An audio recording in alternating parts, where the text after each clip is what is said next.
Hello and welcome back to the WTF Sunderland podcast ahead of this weekend's game against Arsenal. A nice 5:30 kickoff means we have plenty of time for pre-game drinks and another opportunity to add to our points tally. But that said, we're facing a team that just doesn't really concede. They might be top of the league or, three places above us, as we now say. And they've had one shot against them on target in I think their last 4 or 5 Premier League games. They're pretty good. But to let us know exactly what we can expect from Arsenal on Saturday, I'm delighted to be joined by Arsenal fan Jamie, I say this a lot. I'm going to pretend we haven't had a good 5-10 minute chat about Granit Xhaka. Let's pretend we're complete strangers. How are you doing? You all right? I'm good, mate. I'm very good. I'm looking forward to the Granit Xhaka podcast. But no, it's great. Thanks for having me on already. But look forward to it. It's a game in which I said to you obviously before we started. I've got a bit of a soft spot for Sunderland. I don't like Newcastle, so it's even better. So it's one I'm excited for, and it's one that when the fixtures came out, I was like, oh, it's gonna be a cold night away in Sunderland. It's like, oh, this could be tricky. And I think it still will be, but we're bloody good at the moment. So I'm confident, but wary. I think it's a way of putting it. You're doing quite well, shall we say? I think, look, we're speaking literally like less than an hour after you've just beaten, I think it was 3-0 against Slavia Prague in the end. I ran up here at like 89 minutes. So if you scored a fourth, I'm sorry, I think it's 3-0. But we always start from the top with the most recent performance. We couldn't be fresher. How was the performance? How are you feeling after the result? I know different competition, but how are you feeling about it? It's a game going into it. We've got a lot of injuries, but Arteta spent a lot of money. So it's a sort of game. You got your injuries, you got your squad now. Perform. And he went, cool, all right, I will. And that's what it felt like. We had no Gyökeres, Madueke, Martinelli, Jesus, Havertz. We still had Saka score a goal. Moreno scored twice. One of the best make-up strikers in the world. Apparently he is, the way he came from. But very impressive. So it was one of those games we controlled it for majority, and there was a scare right at the end. You might have missed it. There was a penalty given to Slavia Prague, which referee then overturned on VAR. So for a split second, our record was a bit wary, a bit touch and go. And I think my biggest cheer of the night was that penalty being turned over. So it's one of those games where it could have been tricky. Well, it wasn't. It's how we are at the moment. We're just going away at Burnley, away at Slavia Prague. Home games, we're just turning up, scoring a goal, and not conceding. So it's going well so far. I know that you won't care about this because I wouldn't give a flying pig. But there's a lot of chat about Arsenal being boring this season. Are you just a little bit more efficient and that's kind of better than finishing second, third, and fourth and playing nice football? Yeah, look, I'm 31 years old. I've not seen a title in over 20 years like everyone else, and I've lived through the Fabregases of Van Persie, Nasri, Rosicky, Wilshere, the beautiful football. I was there when we beat Barcelona 2-1. We played a 19-year-old Jack Wilshere, one of the best performances I've ever seen in my life. I've seen it all. It's been beautiful. It's been amazing. What do we win? Nothing. I remember it. Great memories. I now want to have these memories turned to trophies. I want to be at the parade with a few pints too many, probably, and actually remember it. I've got a young daughter now. She's only 4 months old. I wanted to grow up into a golden era of Arsenal winning these trophies. And if it's boring, give me 1-0 every single week. Our history is based on boring Arsenal and 1-0 to the Arsenal. Bring it back for all I care. Trophies is what I want. I've had me fun. I've had me flair players. Now give me Gabriel for every corner. Just get his head in it. That's all I want. Yeah, so it's successes. I think especially at a football club like Arsenal, who've historically been successful through my lifetime, and I've got a couple of years on you, but not too many. I'm not going to age myself too much. I think it's ingrained in it, and I think the stadium, the team, the club's just completely set up. And like, if you take away Sunderland players, my favorite player of all time is Dennis Bergkamp. There you go. And Huge fan. Great fan of he, that. he's a great player. Won a few things. I think if you can combine the both, brilliant. But the ultimate thing is about winning. But I wanted to ask you about the Champions League because it's funny that you sometimes get clubs that haven't won something in the league for a while have come close and they'll go, well, we've got the Champions League because nowadays the Champions League isn't just about being the champions, whether you agree with that or not. You're clearly Mhm. one of the strongest sides in it, and I'm sure you'd like to win all of it. But is the Arsenal fan mindset, and I know everyone's different, but the main mindset is that this is about the league, and if anything else comes with it, that's a nice little bonus. Do you know what? I had a feeling earlier you'd ask me a question like that. I really did. And my answer, honestly, is both. I know it's greedy. I know it's kind of Not at not the all. question you asked, but yeah, I've waited, well, it'll be 22 years if we do win the league. I've waited long enough, you know what I mean? But I've never seen us win Champions League. And Mm. you now got a chance as the Arsenal players. They'll be sitting there. They know what the club's history is like. Do you want to be the first boys to win the Champions League? Or do you want to be the first boys to win the Premier League for 20 odd years? Or do you want to be the first ones to do the double like that? like a big old double, not the FA Cup. With all due respect to it, it's now we've got a hell of a chance, and we've got the squad and the depth to go all the way. And last year was we kind of gave up on the league last year. Let's say the least, we gave up on it, and Liverpool ran away. Deserved winners, of course, but when that Madrid first leg 3-0, I was like, oh, okay, we've got a chance now. And I was at the game, and the free kicks were one of my favourite moments I've ever seen in an Arsenal shirt. That second free kick was ridiculous. I was unfortunate the PSG came as well, the loss, and it just felt like that was a huge chance for us. We had injuries, but we're still going and going and going. This year, I don't know if Arteta's kind of gone, I'm not having that again. We are not doing that again. We're having chances, we're scoring them. You're not getting any chances. Give me the ball. We're going to make something happen. And like what we're 4th of November now. I'm not going to say we're favourites Champions League. People are. I don't think we are. Madrid are bloody good this year as well. Alonso's got them playing really good football. Barca are still flying. Bayern are still Bayern Munich at the end of the day. But we've got a chance. We'll definitely get through obviously the league phase and we'll be into at least the quarters, I think. And from there on, if you get a favourable draw, we'll see. But I think if I had to pick an answer, that's bloody hard. Premier League, why not? Let's keep it domestic, and you can always take over Europe another day. You can. I mean, we're going for the Premier League as well, so you have got us to challenge. So, I touched on that a little bit in the intro. You're in extremely good form, both domestically and in Europe at present. I calculated, have you only lost 10 games in a row? We're only conceding one, Eight, eight, and you've conceded one one. eight, well, 1-8 with no goals conceded, and then yeah, our last goal conceded was from that lot down the road from you, who we're not going to mention. But that was a win. So I will just mention it. That was a win. That felt bloody good. I know it did. Oh god, that one was fantastic. I was sat in the office home because me daughter was 3 months at the time. She was downstairs asleep. I couldn't risk of waking her up. We got the equaliser. I was like, cool, okay, I'll take that right now on paper. And then we get that winner, and I hate him. I hate him. That felt better than a lot of Spurs wins. It generally did. I don't know what it is about it. My old house makes you a Newcastle fan. Maybe it's that a bit of something about him, but yeah, that just felt good. And that game alone was when I went, okay, cool, we can do this because that felt different. It did, like watching it as a Sunderland fan, it was a good giggle, but I think like it's a really good giggle actually. But I think watching that as I don't want to say Premier League fan, but as someone who's like would look at it as in what does that mean for Arsenal? It felt really significant, and I think it's felt like Arsenal have been the second best team in the country for like the last decade. I'm sure it's not the case, but you've been there or thereabouts for the last decade, and it's felt like a slow burn where you're going, well, when does it peak? Mhm. And there's moments where already when I'm like, all right, they've been the bridesmaid but never the bride. Now I'm like, well, I think Gary Neville said it, but I think it might be in a bit of pressure he was putting on. But if you lose it at this point, or if you don't win it this season, I'd be surprised. And obviously things can change. But how confident are you, and how much does it feel like this is the season? Because as football fans, we have that gut feeling, don't we? Sometimes when we just go, I had it before the playoffs last season. I went, think we might just do this actually. And you sometimes get that feeling. My gut feeling is this is Arsenal's return to winning the Premier League. But how confident do you and the Arsenal fans feel like this is the kind of you're moving away from being the bridesmaid, you're going to be the bride? It's still very mixed. I've obviously got a lot of friends who are Arsenal fans, and a lot of us are going, "Yep, cool. This is it. We're done." I jokingly tweeted on, I think Saturday, I was like, "What we're wearing to the parade in May," and call it confidence, call it cocky, but I think we do it. I think, like you said, it has to happen at some point, and with what Arteta's spent, he spent a lot of money. If he doesn't do it this season, then what? What's this kind of situation then? And of course, if we get to May and we lose out by goal difference, we get to May and lose out the penalties in Champions League, FA Cup as well. Sometimes you got to go, fair credit, that's really unlucky. But being at time of recording, 7 clear of Liverpool, 6 clear of City, um, I'm not going to say we are heavy on favourites, guaranteed, but it's going to be a big slip up to say it now. The only bit of me that doubts it is, yes, it is 6 points. I see that as one game because if we lose one game and City or whoever close to win that game, 3 points is tight. All of a sudden, that's then each weekend is different. Right now, we've got a bit of leeway. We've got some tough games coming up. Like I said, you on Saturday.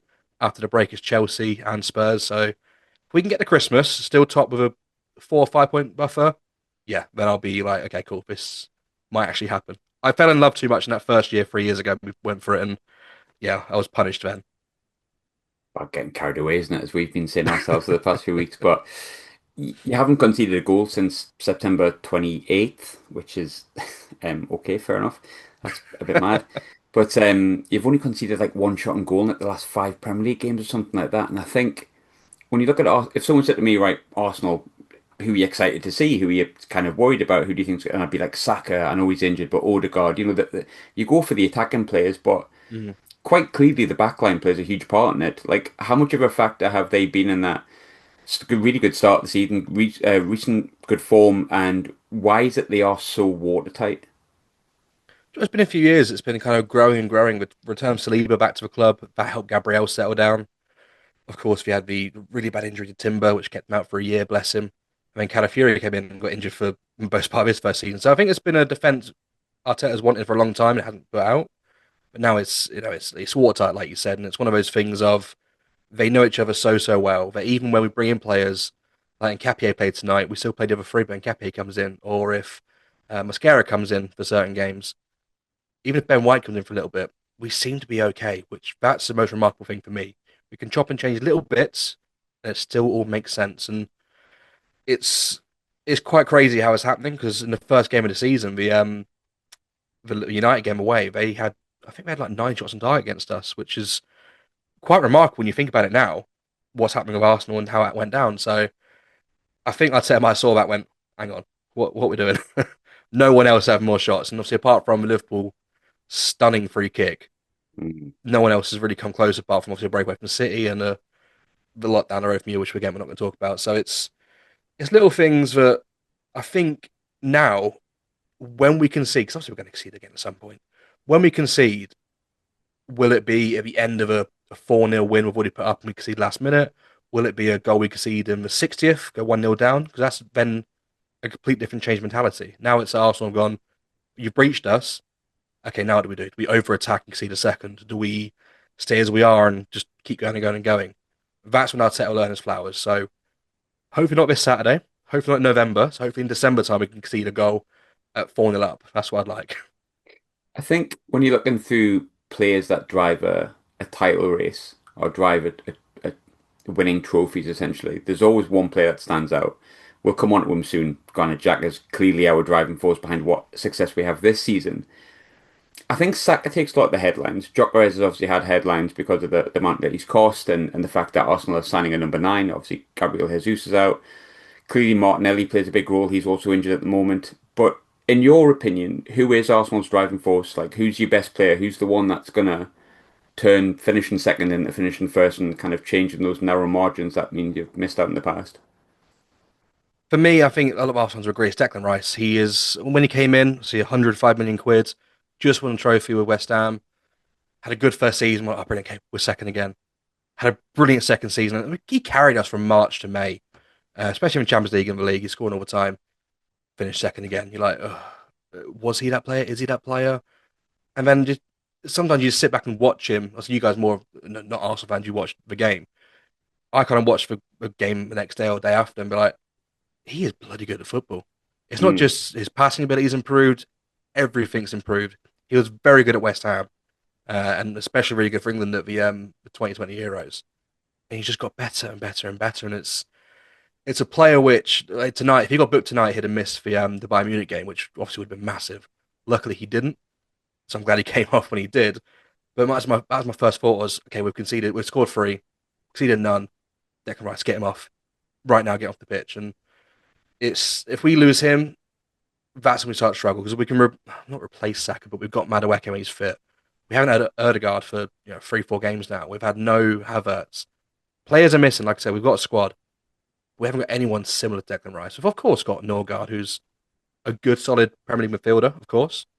Zubmendi's come in and done really well for me.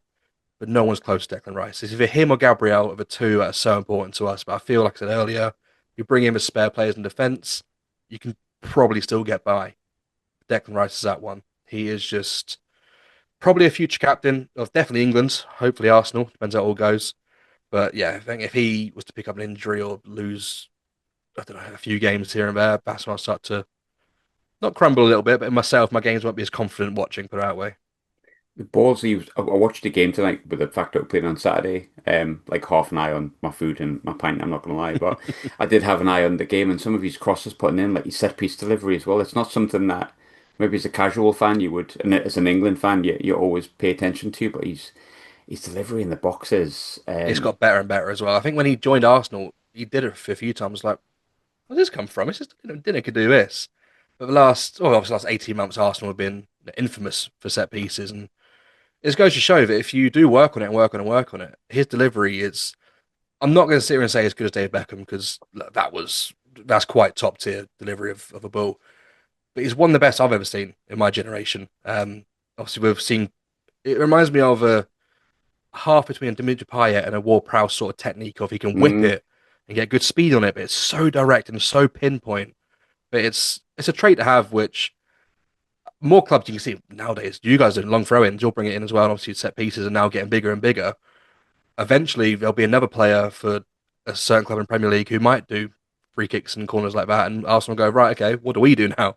How do we change it? But until then, we've got one of it probably sounds a bit biased, but one of the best midfielders in Europe, I personally think. agree. Um, I don't think they'll ever be near the Ballon d'Or shouts because I just don't think midfielders get the full respect. Rodri was a bit lucky when he got his anyway. It's always going to go to a forward, and it depends how you watch football. It depends how you watch boxing. Similarly, you score on different points. You score football in different sort of ways. But for me, he's just definitely top three midfielders in the world, and I'd probably say top five players in the world. And that's me in my Arsenal hat. I hope he's absolutely fucking shite on Saturday and makes you look daft. But I do agree, mate. To be honest, I mean I'm an England fan, and for me, Declan Rice is comfortably the third most important. I'd put maybe Jude and Harry Kane ahead of him. I know that'll Yeah, pain a little bit, but no, I know I agree with that. Harry Kane, it's a sore subject, obviously. When he did leave Spurs, I did say to my wife, oh, "What a player he is." She goes, "Oh, you can't say that now. He's left Spurs." Well, I can. What a player he is, and credit where it's due. He's a phenomenal striker, isn't he? But yeah, I do of course hate him a little bit. But yeah, I'd agree with those three: Bellingham, Rice, and Kane. I saw Bellingham obviously last year at the Emirates. He's massive. it's a big I boy, don't isn't he? realize it on TV. He's a big old lad. I didn't quite realize it until I saw him live.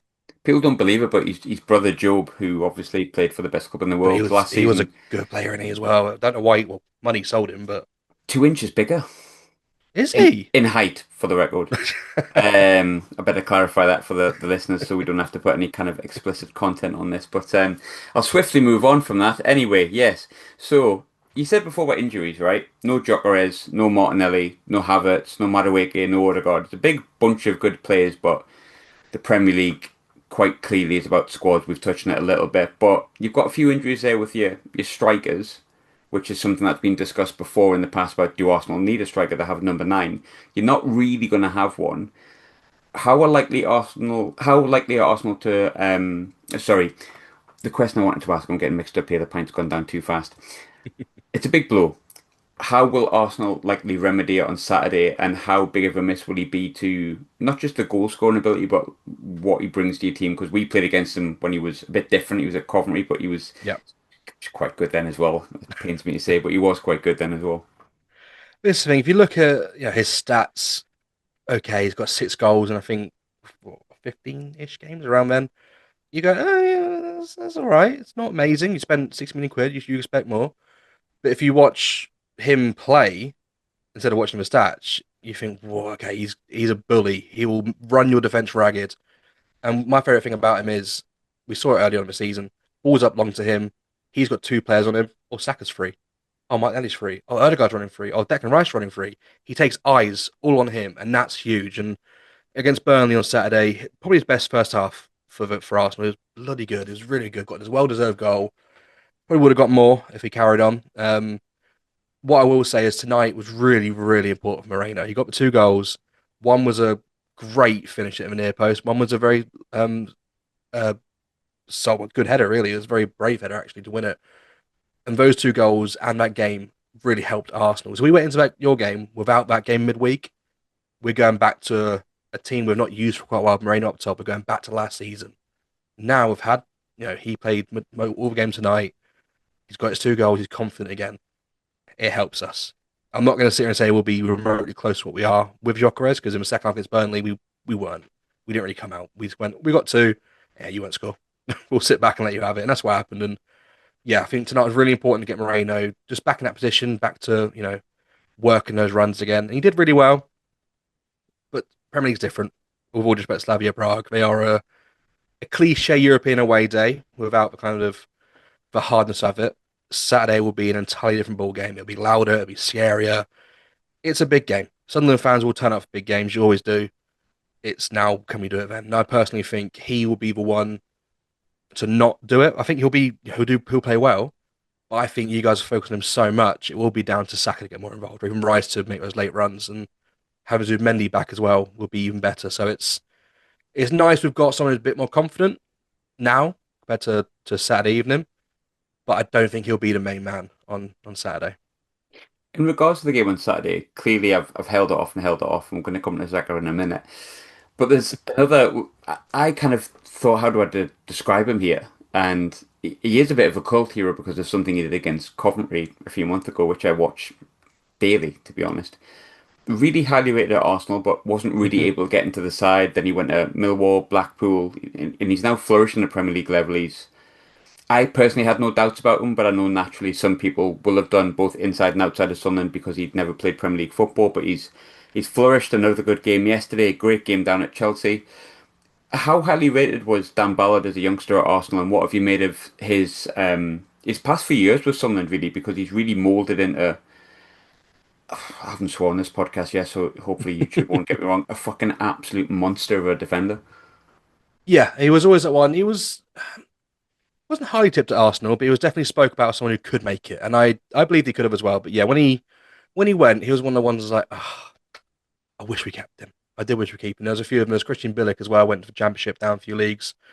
There's a few of them like, I just wish we had more chances. But at the same time, he was at Arsenal during a time in which we were getting better, slowly and slowly getting better. We were getting there. So first minutes were always hard to get, so hard to get. But yeah, that header against Coventry, thumping header. I remember it. I was just a football fan. I was like, that's a header that. And I said because I can't remember who you played in the final now, off the top of my head. United. But there we go. I was at a festival, slam dunk festival, and said to my friends before the game, I went, Sunderland win that. But no, they won't. I went, oh, they will. Trust me, they all will. And obviously at festival you don't get any signal. My phone actually got stolen, so I had no idea.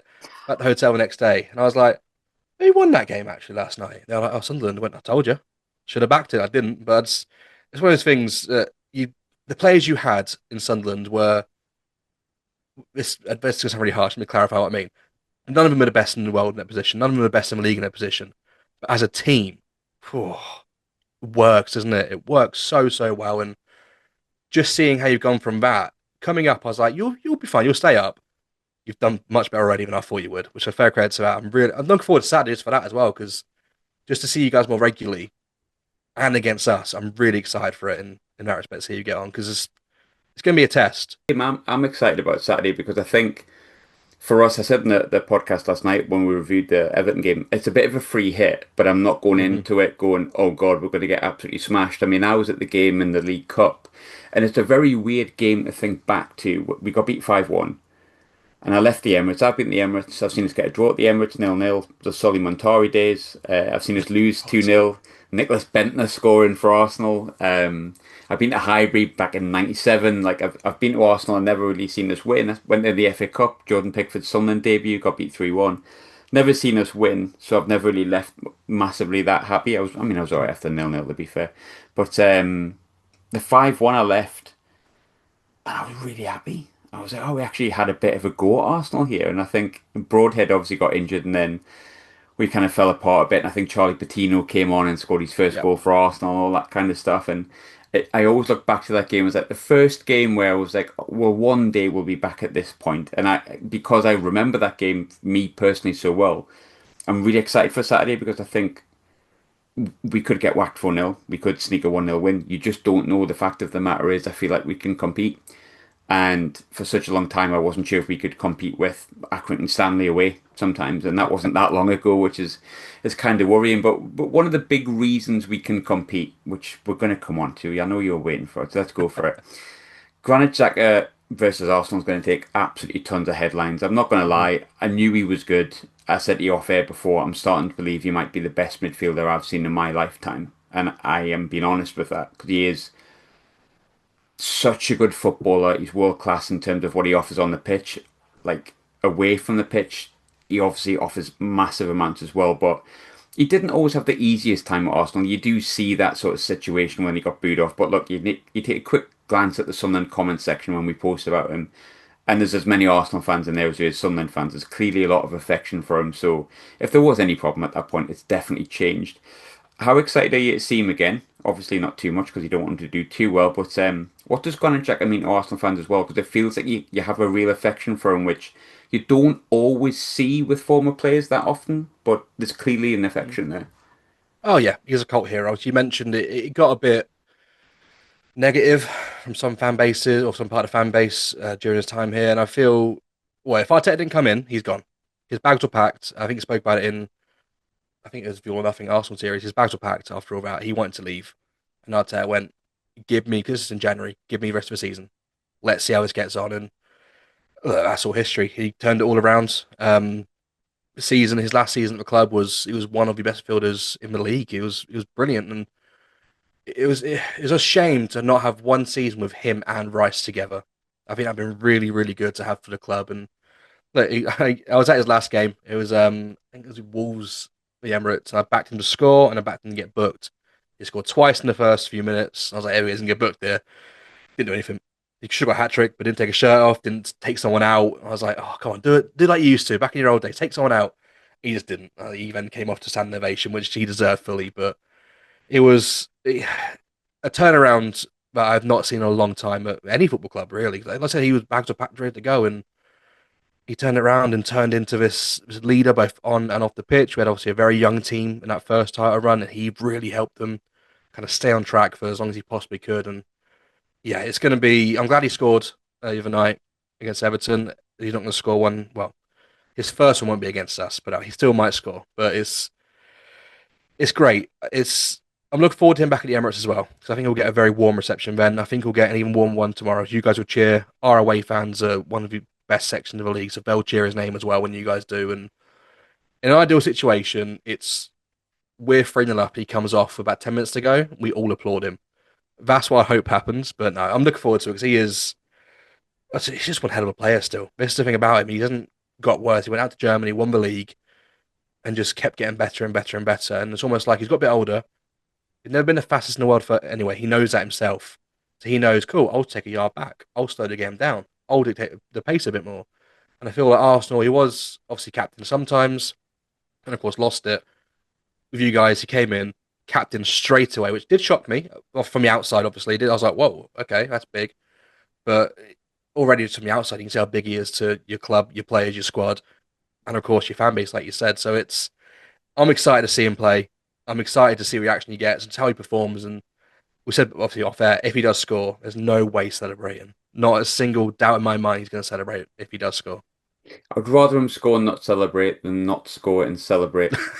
So I no, I'm with that. It's fine. But like, I think even I'm a Sunderland fan. I naturally think we're the biggest and best club in the world and never underrate us. That's just the way we are as football fans. But even I was taken back by Jack. I remember I was telling you off air we had Phil Smith from the Sunderland Echo came on and I says, look, there's links with Jack that just won't go away. Like, but like Howie man, surely not. Like, like we're going to sign like Cristiano Ronaldo next. Is that what's going to happen?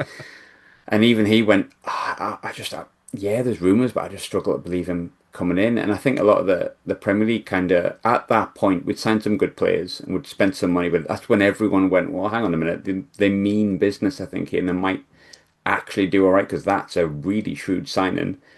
As someone who'd seen Xhaka and been in title races with Xhaka and been captained by Xhaka, I know we're a massive football club. I know that more than anyone, but we were newly promoted, and we've seen what's happened with newly promoted clubs recently. How impressed were you by the fact that we convinced him A to come, that he's performed as well, and just the signing as a whole? Like, what did you make of it happening? Yeah, I mean, I got a friend who's a whole City fan, so he's obviously up that area, and he was like, "Oh, someone looking at Xhaka." I was like, "If they get him, that is one hell of a signing." Like from the rumors, and then it started getting more and more kind of concrete, and then David Ornstein, the most reliable blokes in the world, really, went, "Yeah, this is happening." I was like, "Oh, bloody hell, that's brilliant!" That, and the price wasn't too much either. because you are paying for the experience of leadership, both on and off the pitch, as well as that. And it's one of those things I saw. I was like, that is remarkable because he was. I think if you, everyone in the league, outside the top eight, said, "Here's a contract, Granit. Do you want to come?" I still think Sunderland would have been one of the favourites to get him, just because of how he is as a bloke and as a family man. Sunderland are that family club. It's a big, big club, and he knows that himself. He's been here with England for I think what 6, 7 years nearly. I don't think he played against you in the Premier League. I'd be correct on that one. It's been a long time, but He came on as a sub in the 5-1. oh, there Bizarre. you He go. came. So That's the only time he came on because I checked back to see if he played, and I remember I didn't really have to check back that far because I remember you were bringing players on when it was like 4-1. I was like, the other one to just fuck off now. We're falling down. And then you brought on a 16-year-old, and I went, oh, thank God. And then he scored. But yeah, he came. But it's the only time he's played against us was the 5-1 for like the last 10 there you minutes. go. A few minutes then, yeah. So you wouldn't know much about it, but No. it's a signing that like straight away that was your intent. You've put your cards on the table. And this is a league winner. This is a captain of his country. This is a captain type player. He's now playing at Stadium Light. He's now playing up Sunderland each week, and you're like, all right, fair credit. Because by the end of his time at Arsenal, and especially in the Bundesliga, he was getting the pundits kind of flowers he deserved. For a long time, it was, oh, he's reckless, he's this, he's that. And then punditry began to look and went, actually, he's not that reckless. He is very calm. And like pundits will always push down to the 2-2 draw with Liverpool for Arsenal, where he pushed Trent, got Anfield loud, they came back and drew 2-2. It wasn't that at all. The crowd were getting loud before that. It just so happened that Xhaka and Trent had a bit of an argy-bargy, and he's just a passionate player. And look, with all due respect, and I mean it in a nice way, a passionate player in Sunderland is a perfect match. It is Yep. a perfect, perfect match. With because we haven't seen this yet. What's he like in a derby? Well, he scored. He scored in the derby, and we beat him 3-1, and he scored the third goal just after we went down 10 men. He's in my corner as well, and he's given it. He gave a big bit about it, and I cannot wait for him versus that little rat Bruno and that blonde haired fug Jolinton because he is gonna just dominate him, and I cannot wait for it. I'll be watching that one with I have a pint next to me. But like, here we go, let's have this one because he's gonna give it, especially at Stadium Live. That's gonna be a great game. A lot of time people think I'm biased against that lot, but that's the second preview guest in a row that's genuinely despised that lot. So look, it's the views of the what the fuck the WTF guests, not even the views of my own anymore, but it's views I thoroughly agree with 100%. But um, two more questions to go. Standard questions we always ask. I think you're going to give me something different here, just to be different, which is good. I know you take Granit Xhaka as the one player because I know you take him back, but who is the one player you take for? This sounds weird. Who would top of the league Arsenal, who were 7 points clear, take from Sunderland squad? But I suppose it's a sign that we're doing quite well. I think you said our fair. You didn't tell me who, but you would take someone. Who would it be? Yeah, I mean, look, of course, Granite's the first one. Get him back in, give him a medal. That's what he deserves. But the one, and I'm now thinking about it, it's now top between two. The first one is a Dringa you got from Hmm? Brighton. I said beforehand, I think we were linked with him at Brighton. I really liked him as a backup to Saka. We've now got Madueke in, but at the same time, clearly we injure our forwards quite a lot. So another one would be worst thing in the world. So I love him. He's tricky. He's pacey. I like him a lot. The other one, purely because, and look, this I say that to 100 respect. He's a good player. He's a good championship player. He hasn't played a few yet. I don't think he's been injured. But I saw him in a documentary, and I love his personality. And it's Luke O'Nien. He is just that sort of character. I think he would just slip into Arsenal, similar to how Declan Rice has done, and gone, all right, let's have this one then. Let's see how it gets on. I think he's brilliant. I think he's really good. And he was injured until pre-season and the start of the season Yeah. before. Yeah, has he played yet, or is he? No, he's been on the bench past 4 games because he had the when he did his shoulder in the Mm-hmm. playoff. The fight. He's basically just a fan at the minute, and he plays that role really well. He was in the crowd when we beat Chelsea, so but he is actually on the bench. But it's funny that so the second preview guest that hated Newcastle, the second preview guest that said Luke O'Nien, funnily enough, which is fantastic. I say he was good in League One, good in Championship. Obviously, can't see him in Premier League yet, but I just like his character and I like his personality. And that's the sort of thing in football you don't get too often. No. Sometimes you have people, they are robots. They rock up, this is my job. I'm good at it. I'm going home. He loves football. He loves playing the game like a little boy. And you can't buy that. You cannot buy that in the sport anymore. In terms of predictions, this is the first time I'm going to go mad confident and say that we're gonna we're gonna be the first team. I don't know why, because I've actually said most weeks we're going to draw and it's benefited us and worked in our favour. But I said Chelsea would beat us, and then we beat Chelsea. Or should I go for a defeat? You know what? I'll go for a defeat. Just bit. This is superstition based. I wouldn't say I feel confident of a win. I think we're going to give a good showing of ourselves, if I'm completely honest. But yeah, I think Arsenal are a really good team. There's a reason that you're so far clear at the top of the league, and it'll be a big dent towards our title ambitions and Champions League race. But I do think you might nick us, but I think a good showing is a good showing. I think 3-1 Arsenal, and I think I actually probably mean that honestly, but there's a little bit of superstition in there as well because when I've said we're going to get beat, we've tended to win. So I'll go with my realistic prediction and also my superstitious prediction. So I'll say 3-1 Arsenal, but with a good showing. You know what? Look, I cannot call it absolutely at all. I mentioned before we're now 7 or 8 games without conceding a goal. The shot on target Palace had wasn't a shot on target; it was a catch from Raya. So it's one of those things of Opta to put it against us. And Burnley at the weekend didn't have a sniff. They hit a post for a free kick in the last seconds because Raya's positioning is dreadful at a free kick. So it's tricky. You're facing Arsenal at a time with the injuries, but they've got the squad.